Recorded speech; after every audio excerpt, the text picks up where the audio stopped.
अस्सलामुअलैकुम वरहमतुल्लाहि वबरकातुहू। Dear viewers, welcome to my YouTube channel dynamic coaching classes. आज मैं आपको आर्टिकल के बारे में बताने वाला हूं।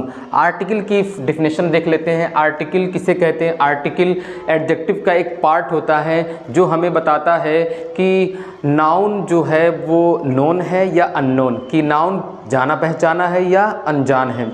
तो आर्टिकल के बाद आने वाले आर्टिकल के बाद आने वाला जो नाउन होता है वो आर्टिकल ये बताने की कोशिश करता है, आर्टिकल ये बताता है कि ये नाउन फेमस है या फेमस नहीं है। आर्टिकल दो तरह के होते हैं, डिफिनिट जिसे नोन कहते हैं, इसमें द आता है, और इनडिफिनिट दूसरा जो इसका पार्ट है वो इनडिफिनिट है, जिसे अननोन इनडिफिनिट भी कहते हैं, अननोन आर्टिकल्स का भी कहते हैं। ये दो तरह के होते हैं, या इनमें दो होते हैं, ए और एन। आप ये देखें कि द जो और कभी कभी दी, ये दोनों प्रोनाउंसिएशन होता है, तो आप इसे आज क्लियर कर लें। द कब करेंगे? द का प्रोनाउंसिएशन कब करेंगे? जब द के बाद आने वाले पहले वर्ड का पहला लेटर का जो साउंड हो, अगर कॉन्सोनेंट हो तो आप द कहेंगे, और अगर द के बाद आने वाले पहले वर्ड का पहला लेटर का साउंड अगर वावेल आए तो आप दी कहेंगे।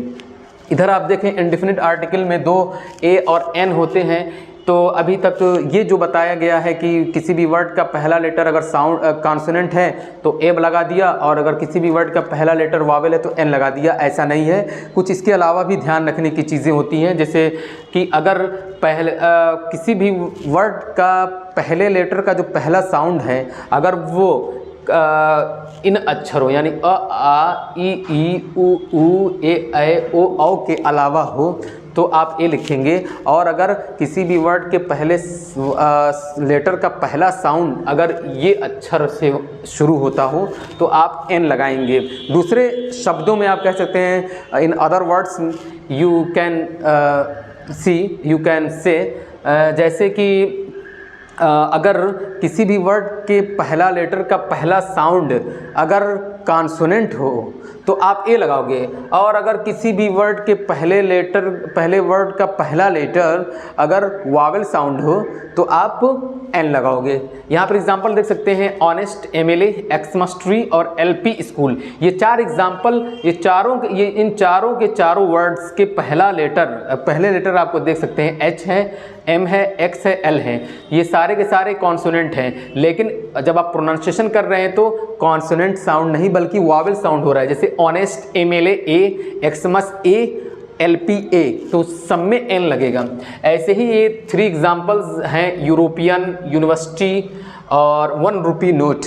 ये 3 एग्जाम्पल जो हैं आपके सामने, ये 3 वर्ड्स हैं ये नाउन के, जिनके पहला लेटर आप देख सकते हैं वावेल है, लेकिन जो साउंड है वो वावेल नहीं बल्कि कॉन्सोनेंट हो रहा है। जैसे देख सकते हैं यू हो रहा है, और इसमें भी यू है और इसमें व है, तो आप इन नहीं लगाकर ए लगाएंगे। अब आइए इधर व्यूवर्स, आपको मैं बताऊं कि द के बारे में आप यूज़ कैसे करोगे, द का यूज़ कैसे किया जाएगा। अभी तक आपको मैंने बताया कि ए और एन का यूज़ कैसे किया जाएगा, अब द का आप यूज़ कैसे करोगे। तो अगर देख लो, अगर कोई नाउन सिंगुलर कॉमन नाउन है तो उससे पहले आप द लगाओगे तो उससे पूरी जाति का पता चलेगा। जब पूरी जाति का पता चले तो उससे पहले आप द लगा सकते हैं, या द लगाया जाता है उस नाउन से पहले जिस नाउन को पूरी जाति का पता चलवाना होता है। तो the cow, the horse, the rich. तो जब तक द नहीं लगा हुआ था तो एक काऊ, एक हॉर्स और एक अमीर व्यक्ति पता चल रहा था। द लगा देने से वो पूरी गाय जाति, पूरे हॉर्स समूह का और ऐसे ही अमीर व्यक्तियों का पता चल रहा है। दूसरा जो इसका यूज़ ये है कि वो नाउन, जिस नाउन के बारे में आप पहले से जानते हो, परिचित हो, यानी उसके बारे में पहले से कुछ बात कही गई हो या नहीं कही गई हो, या वो नाउन ख़ास हो, स्पेसिफिक हो, या वो निश्चित हो, सर्टेन हो, या फिर उस नाउन को बताने वाला और सुनने वाला दोनों जानते हो, तो उस नाउन से पहले द का यूज़ करेंगे। यहाँ पर एग्जांपल देखें, द चेयर इज़ ब्रोकन, यानी यहाँ पर जो चेयर है वो कोई आम चेयर नहीं है, कोई सामान्य चेयर नहीं है, बल्कि कोई ख़ास चेयर है, स्पेसिफिक चेयर है। तो द चेयर इज़ ब्रोकन जो जिसके बारे में ये बताया गया है। ऐसे ही द चिल्ड्रेन आर नॉटी यानी सारे बच्चे नटखट हैं के बारे में नहीं, बल्कि कुछ खास बच्चे यानी कुछ बच्चे ऐसे हैं जो नटखट हैं। अगर द नहीं लगा होता, चिल्ड्रेन और नॉटी लिखा होता तो बच्चे नटखट होते हैं, बच्चे शरारती होते हैं, ये मीनिंग होता। लेकिन चूंकि द लगा देने से सारे बच्चे नहीं, कुछ खास बच्चों को लिया गया है। तीसरा जो इसका यूज़ है कि पूरी दुनिया में कोई नाउन यूनिक हो, अनोखा हो, अनूठा हो या फिर वो सिंगल हो, एक ही हो, तो उस नाउन से पहले आप द लगाएंगे, जैसे the moon, the sun, the east, the earth. चौथा आपका इसका रूल है सुपरलेटिव डिग्री से पहले भी आप द का यूज़ करेंगे। सुपरलेटिव डिग्री क्या होता है, तो वो एडजेक्टिव के 3 फॉर्म्स होते हैं, पॉजिटिव, कॉम्परेटिव, सुपरलेटिव। तो जो सुपरलेटिव डिग्री होता है एडजेक्टिव का, उससे पहले आप द का यूज़ करेंगे। जैसे he is the best boy of my school. जब पाँचवा रूल जो है ऑर्डिनल नंबर्स है, ये भी एडजेक्टिव के काइंड्स होते हैं, यानी एडजेक्टिव ऑफ नंबर 2 तरह के होते हैं, कार्डिनल और ऑर्डिनल। तो ऑर्डिनल नंबर्स जो जब अक्षरों में लिखे हों तो उनसे पहले आप द का यूज़ करोगे। जैसे पहला लड़का द फर्स्ट बॉय, आपको इसका सेंटेंस में एग्जांपल मैं देता हूं कि जवाहरलाल नेहरू भारत के पहले प्रधानमंत्री थे। Jawaharlal Nehru was the first prime minister of my India.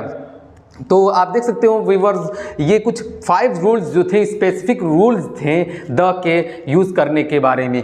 अब ये छठा जो रूल आपको जनरली आमतौर पर सामान्यतः किताबों में, बुक्स में, कापियों में और आपको स्कूल्स में टीचर्स बताते आए होंगे और यही आप जानते भी रहे होंगे कि नदियों, नहरों, सागरों, महासागरों, खाड़ियों, पर्वत श्रेणियों, द्वीपों के समूह, रेगिस्तानों, हवाई जहाज़ों, समुद्री जहाज़ों, ऐतिहासिक स्थानों, ऐतिहासिक मकानों, धार्मिक ग्रंथों, इस तरह और भी इत्यादि नाम हैं। इसके अलावा भी कई नाम हैं जिनके पहले द का यूज़ किया जाता है। तो अभी तक आपको ये बताया गया रहा होगा, लेकिन कुछ मैंने आपको आज कुछ अलग भी बताया है। तो मुझे लगता है, आई होप कि आपके जो कन्फ्यूज़न्स हैं, डाउट्स हैं, वो दूर हो गए होंगे। अभी भी अगर कन्फ्यूज़न्स है आपके दिमाग में तो कमेंट्स में ज़रूर लिखिए, फीडबैक भी दीजिए। और अगर ये वीडियो आपको पसंद आए तो इसको शेयर कीजिए, लाइक कीजिए, सब्सक्राइब कीजिए। और मेरे चैनल पे आप अगर पहली बार हैं, फर्स्ट टाइम है, तो मेरे चैनल को आप सब्सक्राइब करें, बेल आइकन दबाना ना भूलें। तब तक के लिए मुझे इजाज़त दें। अस्सलामु अलैकुम वरहमतुल्लाहि वबरकातुहू। खुदा हाफिज़, बाय बाय।